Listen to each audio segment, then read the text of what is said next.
C225W って書いてある充電器、本当にずっと早く充電できると思いますか？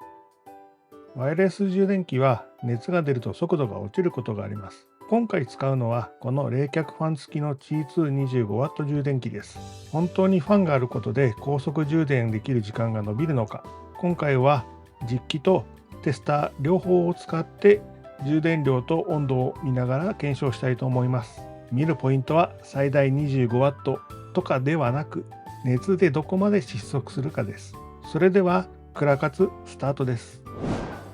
それでは今回検証に使う充電器の開封をしていきたいと思います。メーカーは3keyというメーカーで、中国のメーカーですけれども、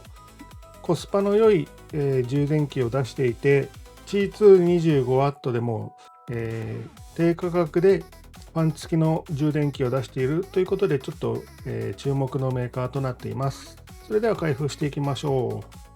う。ここをまず電線通りに開けていき、よいしょ。お、硬い。ここは硬い。よいしょ。いきます。で、ここを開くとでいいのかな。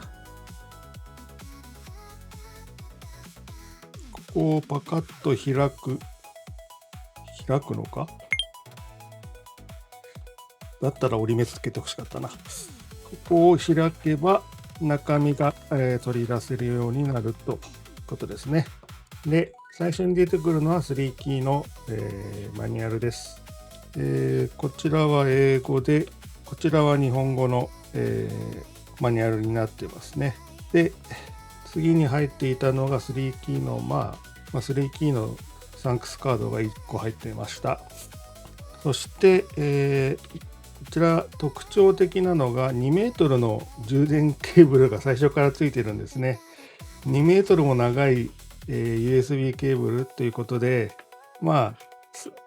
室などちょっと電源が遠いなってところからでも使えるように最初から長めのものが入っているっていうのはちょっと嬉しいですね。で、こちらが充電器本体になります。G2 の、20見えるかな、よいしょ。G2 の 25W 充電ができる充電器になっていて、ここから、空気を入れて、こちらから空気を出すということで、充電器とスマホ側の電池を冷やしながら充電するという風な作りになっています。入力は 15V2.33A、アウトプットは 25W が最高ということになっていますね。はい。というわけで、こちらを使って充電していきたいと思います。次は重さやサイズを測ってみましょう。サイズといってもこれもうまん丸なので、直径がどれくらいかという話にはなりますね。直径が、62. どうしよう。これだとちょっとちっちゃくなっちゃうか。じゃあやっぱりこうするしかないな。直径が 62.6 ミリとなってますね。6センチとちょっと。ちょっとここの辺りが、G2 の磁力の範囲だと考えれば、それプラスアルファぐらいの、サイズ感ということですね。手に収まるサイズ感なので、そんな大きくもないかなとは思います。標準的なサイズですね。それでは次は重さを測ってみましょう。で、重さの方はと言いますと、ちょっと失礼。よいしょ。0クリアして、よいしょ。65.4g となりましたね。どうしてもファンがついていますので、重めのものにはなってしまっているのはしょうがないところですかね。次は磁力をちょっと見てみましょうか。こちらに重さの代表というわけではないですが iPhone 15 Pro Max を用意しました。で、こちらを使って磁力をくっつけて浮かせてみます。揺らしてみるとちょっと揺れがありますね。若干の揺れは感じますので、これぐらいの振り方で若干の揺れはありますので、大きく入れたらガタンといくようにはなってますが、なる感じはしますが、でもとりあえずあれですね、それでもそう簡単に日常使いで取れそうなほど磁力が弱いということはなさそうです。ではこれに、マグセーフの、対応のカバーをつけた状態でどうなるかというのをもう見てみましょう。これのカバーを取り付けて、これでこちらを取り付けます。カバーのついてる方が安定しますね。多分このカバー自体が、カバー自体の磁力が強いのと、あとこれがクリアタイプの少し若干柔らかめのタイプのマグセーフになっているため、押さえる力がしっかりなっていると思うんですね。ケースをつけた方が安心して使える、そんな感じがします。さて、それでは実際にこれに、USB ケーブルと充電器を挿して iPhone に充電するテストをしてみましょう。まずはですね、G2 に対応したテスターを使ってこの充電器そのものの能力を計測してみたいと思います。理由としては iPhone に直接、これを充電してしまうとバッテリーからの制御を iPhone から、の制御を影響を受けてしまうからですね。それと違ってテスターとつなげることによってあくまで、こちらの充電器の能力を計測することができます。で、計測は5分ごとにこの装置の温度と、出力、その時の出力を、お見せした方が早いですね。まず5分ごとにその装置の温度、ここに出てるのが、見せられますかね。ちょっと映りが暗いので拡大してお見せできるようになったら見せたいのですが、こちらに装置自身の温度と、あとここにワット数が出てます。で、ここのワット数と、装置の温度を5分ごとに計測し、で、さらに、10分ごとにこちら一旦外して、ここの、充電器の中心の温度を測ります。で、こうやっていって、温度がどれぐらいまで上がると出力が落ちるのかなというのを、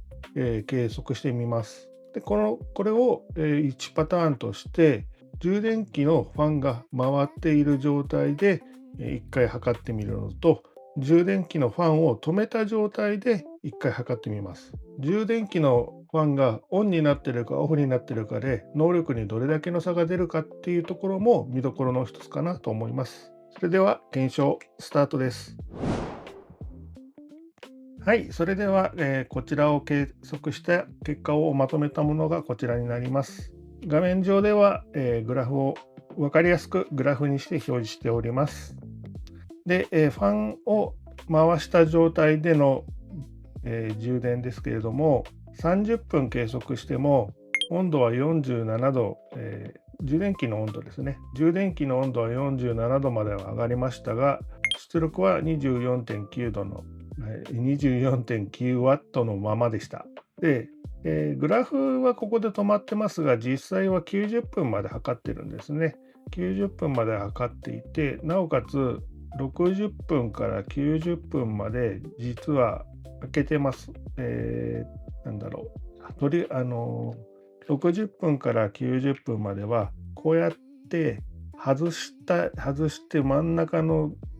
温度を測るということをせずにしばらく30分放置した状態で計測してみたんですが、それでも 24.9 ワットをずっと出力していました。で、温度も46度と逆にある程度低く、安定してくれるようになったので、充電器の能力としてはファンを回して冷却しながら充電している間は25ワットの充電がずっとできてるっていうことになります。ファンの有無はこれでかなりでかい差があるなっていうのが分かりました。一応、ファンなしの方でも測ってまして、ファンが動かないように設定した状態で測ってみると、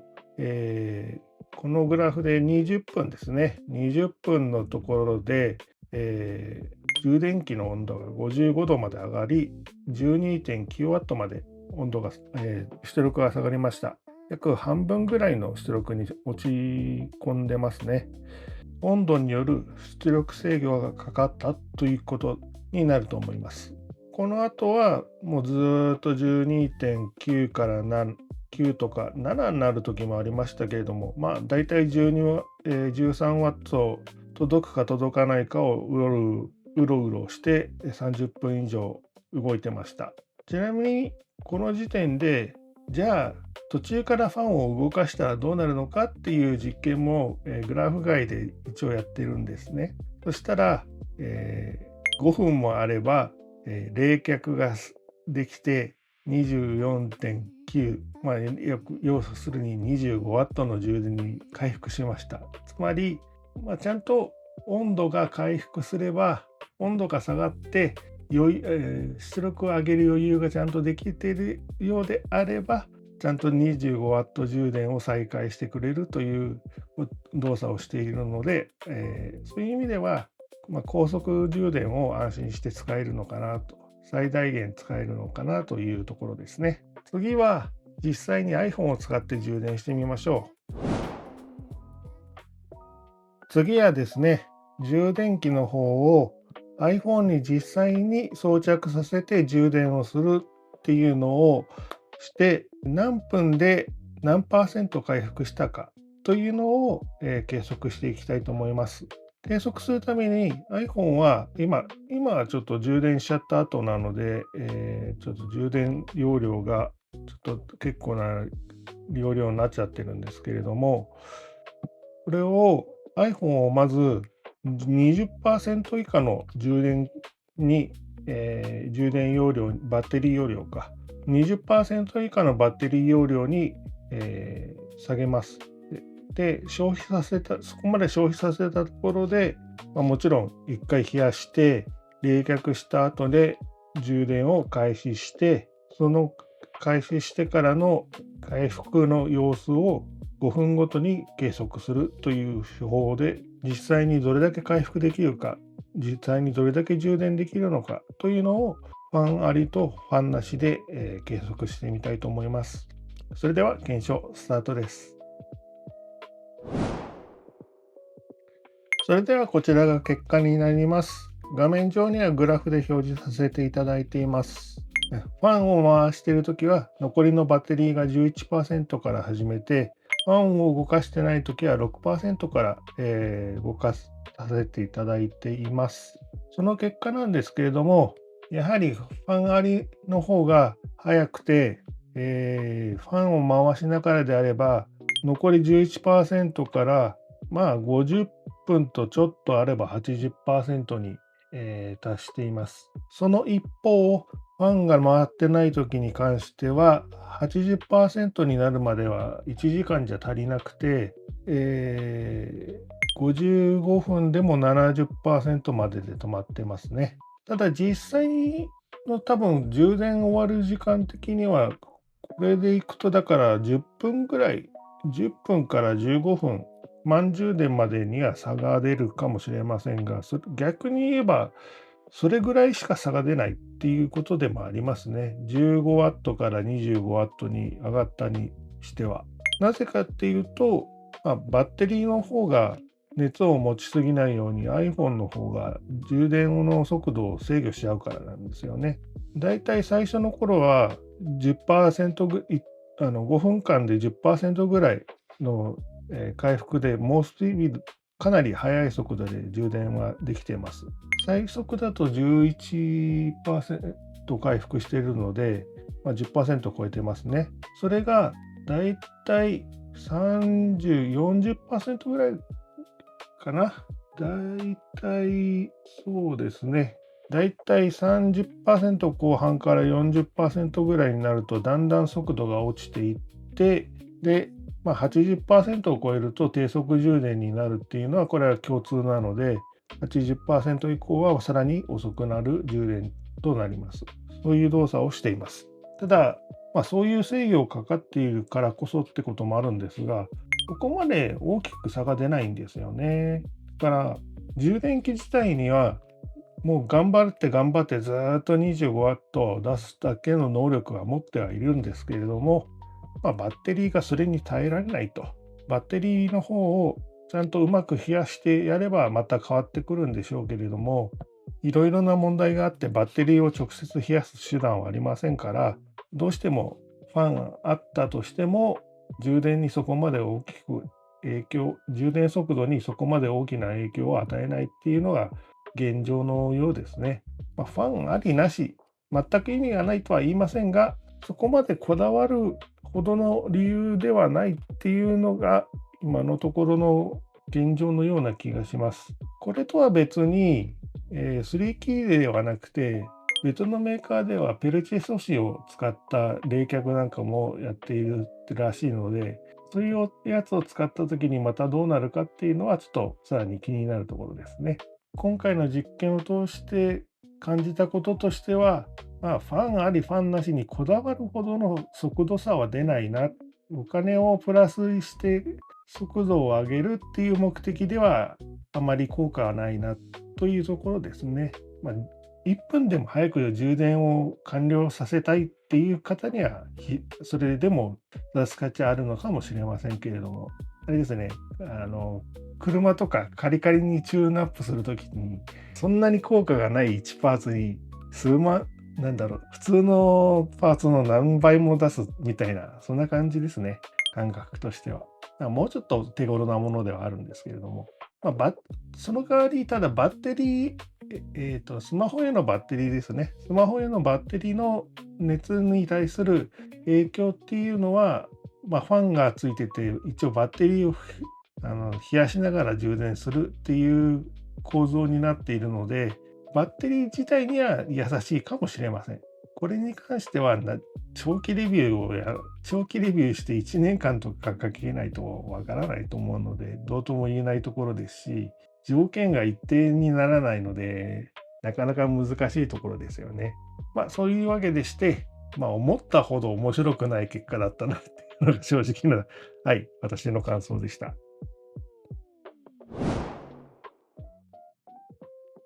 次はですね、皆さん意外と気になるんじゃないかなと思うことでもう一つ、追加で実験してみました。このファン付きの、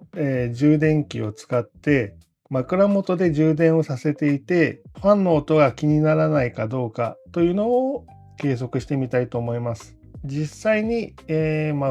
我が家では寝室が一番静かなので、寝室にいて、計測してみました。で、結果としては40デシベルぐらいまで上がってしまうんですよね。ファンの音としては確かに静かなんですけれども、じゃあこれで枕元に置いても気にならないかっていうと気になります。めっちゃくちゃ気になります。ウィーンって、そんなノイキャンしてないよな。ファンの回る音がどうしても、耳の角度っていうんですかね。顔の角度によっては聞こえてしまいます。横を向いたりとかして耳とファンの間が遠くなったりすると聞こえづらくはなるんですけれども、耳元って言うとあれだな、枕元に置いといたぐらいの距離だと、仰向けに寝ているとファンの音がどうしても気になるぐらいの音にはなってしまってましたね。それでも多少の音が鳴っても寝れる方は全然気にならないかもしれませんけれども、なるべく静かな部屋じゃないと寝られないっていう方にはちょっと無理かなっていう感じがしますね。どうしてもってことであれば、枕元に置くのではなくて、枕元から離れたベッドのサイドにテーブルを置いとくとかして、そこに置いとくのが無難なのかなと思います。安全性的にも枕元に置いて事故が起きたなんてことも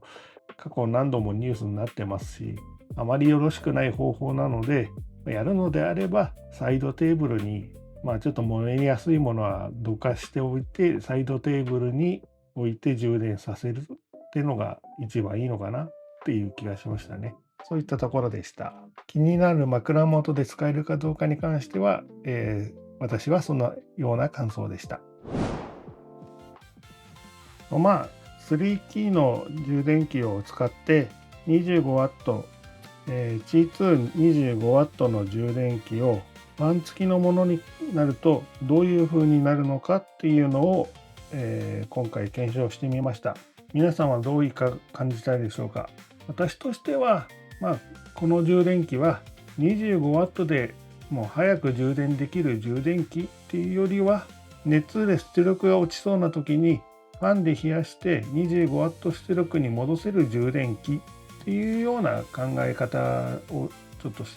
ているところですね。つまり 25W をいかに維持するかっていうのを工夫された充電器だと思っています。そう考えると面白いのが、確かに iPhone とかのバッテリーはバッテリーっていうものの熱をどうにかしない限りは 25W の恩恵をフルに受